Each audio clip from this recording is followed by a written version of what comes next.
ಬದುಕಿದ್ದಾಗ ನಾವ್ ಎಷ್ಟು ಸಂಪಾದನೆ ಮಾಡ್ತೀವಿ ಅನ್ನೋದು ನಾವ್ ಸತ್ತ ಮೇಲೆ ಎಷ್ಟು ಜನ ಬರ್ತಾರೆ ಅನ್ನೋದು ಮೇಲೆ ನಿರ್ಧಾರ ಆಗುತ್ತೆ ಅನ್ನೋ ಒಂದ್ ಮಾತಿದೆ. ಈ ಮಾತನ್ನ ಇವತ್ತು ಯಾಕೆ ನಿಮ್ ಮುಂದೆ ಹೇಳ್ತಾ ಇದ್ದೀನಿ ಅಂತ ಅಂದ್ರೆ, ಇವತ್ತೊಂದು ಸುದ್ದಿ ಬರುತ್ತೆ, ಒಬ್ಬ ನಟ ನಿಧನರಾಗಿದ್ದಾರೆ ಅಂತ. ಆ ಸುದ್ದಿ ಬಂದ್ಮೇಲೆ ಎಲ್ರು ಆ ಸುದ್ದಿ ಹಿಂದೆ ಹೋಗ್ತಾರೆ, ಆ ನಟನ ಹತ್ರ ಹೋಗ್ತಾರೆ ಮೃತದೇಹವನ್ನ ನೋಡಕ್ಕೋಸ್ಕರ. ಆದ್ರೆ ಅಲ್ಲಿ ಕುಟುಂಬದವರಾಗ್ಲಿ, ಜೊತೆಗೆ ನಟನೆ ಮಾಡಿದವರಾಗ್ಲಿ, ಅವ್ರ ಕೆಲಸ ಮಾಡಿದ ಸಂಸ್ಥೆಗಳಾಗ್ಲಿ ಅಥವಾ ಪ್ರೊಡಕ್ಷನ್ ಹೌಸ್ಗಳಾಗ್ಲಿ ಯಾರು ಒಬ್ರು ಇರೋಲ್ಲ. ತಾಳಿ ಕಟ್ಟಿರುವಂತ ಹೆಂಡತಿ ಕೂಡ ಬಂದಿರಲ್ಲ, ತಾಯಿ ಮತ್ತೆ ತಮ್ಮ, ಒಂದಿಷ್ಟು ಜನ ಸ್ನೇಹಿತರು ಅಲ್ಲಿ ಬಂದಿರ್ತಾರೆ. ಹೆಸರಾಂತ ಧಾರಾವಾಹಿಗಳನ್ನ ಮಾಡಿದ್ದಾರೆ, ಸಿನಿಮಾಗಳನ್ನ ಮಾಡಿರ್ತಾರೆ. ಹುಷಾರಿಲ್ಲ ಅಂತ ಹೇಳಿ 2 ತಿಂಗಳಿಂದ ನಿರಂತರವಾಗಿ ಅವ್ರ ಬಗ್ಗೆ ಸುದ್ದಿ ಪ್ರಸಾರ ಆಗುತ್ತೆ ಸೋಷಿಯಲ್ ಮೀಡಿಯಾಗಳಲ್ಲಿ, ಮಾಧ್ಯಮಗಳಲ್ಲಿ. ಆದ್ರೆ ಆ ನಟ ಸತ್ತಾಗ ಬಂದಿದ್ದು ಬೆರಳ ಎಣಿಕೆಯ ಜನ. ಎಲ್ಲಿಗೆ ಹೋಗುತ್ತೆ ಮಾನವೀಯತೆ? ಹಾಗಿದ್ರೆ ಬದುಕಿದ್ದಾಗ್ಲಿ ಅಷ್ಟೇನಾ ನಮ್ಮಂದ ಉಪಯೋಗ ಮಾಡ್ಕೊಳೋದು, ಸಹಾಯ ತಗೊಳೋದು, ನೀವಂದ್ರೆ ಅಷ್ಟಿಷ್ಟ ನಮ್ಗೆ, ನಿಮ್ ವ್ಯಕ್ತಿತ್ವ ಅಂತದ್ದು ಹಾಡಿ ಹೊಗಳೋದು, ಇವೆಲ್ಲವೂ ಬದುಕಿದ್ದಾಗ ಅಷ್ಟೇನಾ?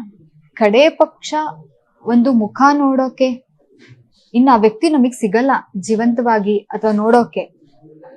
ಈ ತರ ಇದ್ದಾಗ್ಲೂ, ಈ ತರ ಸಂದರ್ಭ ಇದ್ದಾಗ್ಲೂ ಒಂದ್ ಮುಖ ನೋಡಕ್ಕಾಗ್ಲಿ. ಹೌದು, ಎಲ್ರಿಗೂ ಅವ್ರವ್ರದ ವೈಯಕ್ತಿಕ ಕೆಲ್ಸಗಳಿರುತ್ತೆ, ತಮ್ಮದೇ ಆದಂತಹ ಬ್ಯುಸಿ ಸ್ಕೆಡ್ಯೂಲ್ ಅಲ್ಲಿ ಕೆಲಸ ನಿರ್ವಹಿಸ್ತಾ ಇರ್ತಾರೆ.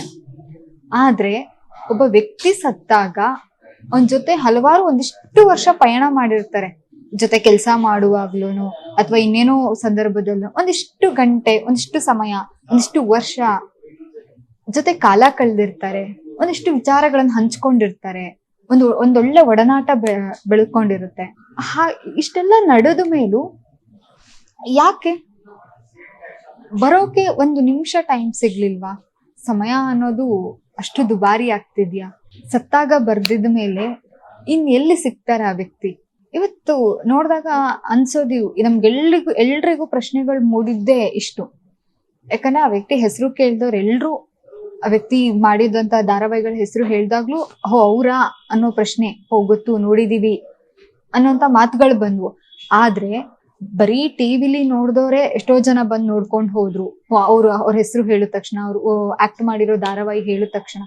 ಆದ್ರೆ ಜೊತೆಗೆ ಆಕ್ಟ್ ಮಾಡಿದವರು, ಸಮಯ ಕಳೆದವರು, ಕಷ್ಟ ಸುಖಗಳಲ್ಲಿ ಅವ್ರು ಇನ್ಯಾರಿಗೋ ಕಷ್ಟ ಸುಖಗಳಲ್ಲಿ ಭಾಗಿಯಾಗಿರ್ತಾರೆ, ಕಷ್ಟ ಸಂದರ್ಭದಲ್ಲಿ ಸಹಾಯ ಮಾಡಿರ್ತಾರೆ.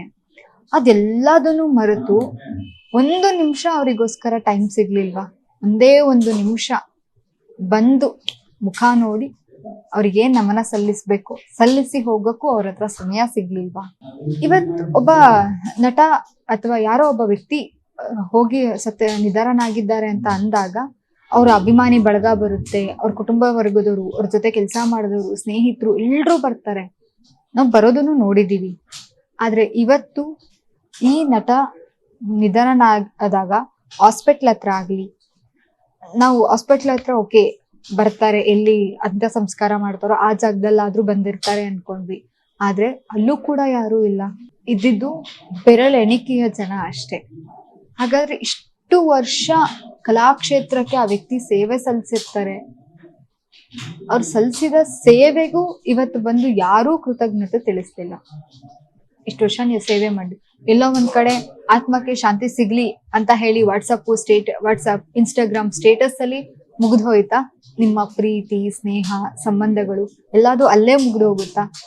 ಇವತ್ತು ಸಂಬಂಧಗಳು, ಇವತ್ತು ಈ ಘಟನೆ ನೋಡಿದ್ಮೇಲೆ ನಮ್ಮೆಲ್ರಿಗೂ ಕಾಡ್ತಾ ಇರೋ ಪ್ರಶ್ನೆ, ಇದ್ದಾಗಷ್ಟೇ ಸತ್ತಾಗ ಯಾರೂ ಬರಲ್ಲ. ಯಾವಾಗ್ಲೂ ದೊಡ್ಡವ್ರು ಹೇಳ್ತಾ ಇರ್ತಾರೆ, ಅವ್ರ ಅನುಭವದ ಮಾತುಗಳನ್ನ ಹೇಳ್ತಾ ಇರ್ಬೇಕಾದ್ರೆ, ನೀವೆಲ್ಲ ಇಷ್ಟು ಸ್ನೇಹ ಸಂಬಂಧಗಳು ಅಂತ ಓಡಾಡ್ತೀರಾ, ನಾವೆಲ್ಲ ಫ್ರೆಂಡ್ಸ್, ಈಗಿನ ಜನರೇಷನ್ ಅವರು ಫ್ರೆಂಡ್ಸ್ ಅಂತ ಓಡಾಡ್ಬೇಕಾದ್ರೆ ದೊಡ್ಡವ್ರು ಹೇಳ್ತಾ ಇರ್ತಾರೆ ಸತ್ತಾಗ ಯಾರೂ ಬರಲ್ಲ ಅಂತ. ಇವತ್ತು ಆ ವ್ಯಕ್ತಿ ನೋಡಿದಾಗ ನಮ್ಮೆಲ್ರಿಗೂ ಇದು ನಿಜ ಅನ್ನಿಸ್ತು. ನಾವಿದ್ದಾಗ ಅಷ್ಟೇ ನಮ್ಮಿಂದ ಸಹಾಯ ತಗೊಳೋದು, ನಮ್ಮನ್ನ ಹೊಗಳೋದು, ನಮ್ ಹಿಂದೆ ಮುಂದೆ ಓಡಾಡೋದು, ಒಂದ್ ಫೋನ್ ಮಾಡೋ ತಕ್ಷಣ ಅಟೆಂಡ್ ಮಾಡಿ ಟೈಮ್ ಕೊಡೋದು, ಇದೆಲ್ಲದು ನಾವು ಬದುಕಿದ್ದಾಗ, ನಮ್ಮಲ್ಲಿ ದುಡ್ಡಿದ್ದಾಗ ಎಲ್ಲದೂ ಅಷ್ಟೇ. ಆದ್ರೆ ನಮಗೆ ಕಷ್ಟ ಅಂತ ಬಂದಾಗ, ನಾವು ಸತ್ತಾಗ ಬರೋರು ಕೆಲವರು ಮಾತ್ರ, ಅದ್ರಲ್ಲೂ ಕೆಲವರು. ಇವತ್ ನೀವ್ ಈ ಎಲ್ಲದನ್ನು ನೋಡಿದಾಗ ನಿಮ್ಗಳಿಗೂ ಅನ್ಸುತ್ತೆ, ನಾವ್ ಯಾರಿಗೋಸ್ಕರ ಸಮಟೈಮ್ಸ್ ನಮ್ ಸಮಯನು ವ್ಯರ್ಥ ಮಾಡ್ಕೊಂಡು ಅವ್ರಿಗೇನೋ ಸಮಯ ಮೀಸಲಿಟ್ಟಿರ್ತೀವಿ. ಕೆಲವೊಮ್ಮೆ ನಮ್ ಕೆಲ್ಸಗಳನ್ನು ಸೈಡಿಗಿಟ್ಟು ಅವರಿಗೋಸ್ಕರ ಇನ್ನೇನೋ ಕೆಲಸ ಮಾಡಕ್ ಹೊರಟಿರ್ತೀವಿ.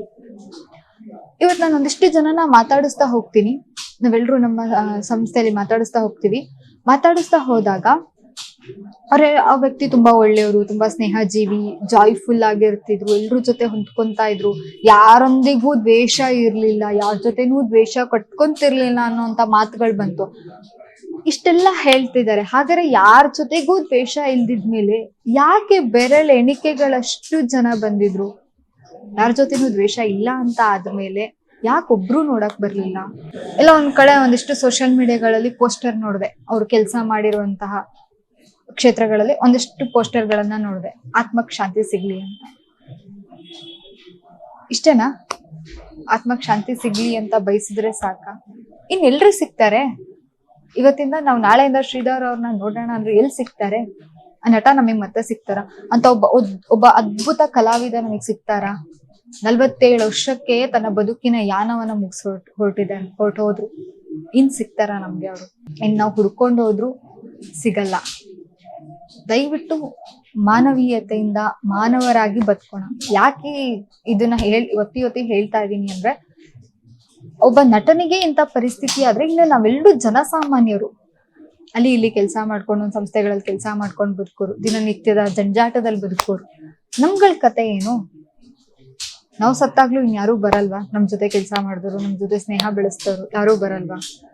ಒಬ್ಬ ನಟನ, ಒಬ್ಬ ಸೆಲೆಬ್ರಿಟಿಗೆ ಇಂಥ ಪರಿಸ್ಥಿತಿ ಆದ್ರೆ ಯಾರು ಬರಲ್ವಾ? ನಾವು ಇದಾದಾಗ ಅಥವಾ ನಮಗ್ ಕಷ್ಟ ಅಂದಾಗ ಇದನ್ನೆಲ್ಲ ನೋಡಿದಾಗ ಎಲ್ಲೋ ಒಂದ್ ಕಡೆ ಭಯ ಶುರುವಾಗುತ್ತೆ.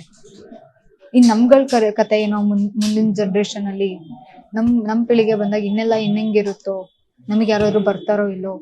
ಇವತ್ತೆಲ್ರಿಗೂ ಆ ಘಟನೆ ನೋಡಿದಾಗ, ಆ ದೃಶ್ಯಗಳನ್ನ ನೋಡ್ತಾ ಇರುವಾಗ ಯಾರು ಬರ್ಲಿಲ್ಲ, ಒಂದಿಷ್ಟು ಜನ ಬೆರಳೆಣಿಕೆ ಜನ ನೋಡಿದಾಗೆಲ್ಲ ನಮ್ಗೆಲ್ರೂ ಮನ್ಸಲ್ಲಿ ಕಾಡಿದ ಇದೇ ಪ್ರಶ್ನೆ. ಒಬ್ಬ ನಟನಿಗೆ ಈ ಪರಿಸ್ಥಿತಿ ಆದ್ರೆ, ಯಾಕಂದ್ರೆ ತೆರೆ ಮೇಲೆ ಅಷ್ಟೆಲ್ಲ ರಂಜಿಸಿದ್ರು, ನಕ್ಸಿದ್ರು, ಅಳಿಸಿದ್ರು, ತನ್ನ ನಟನೆ ಮೂಲಕ ಅಪಾರ ಅಭಿಮಾನಿ ಬಳಗವನ್ನ ಹೊಂದಿದ್ರು.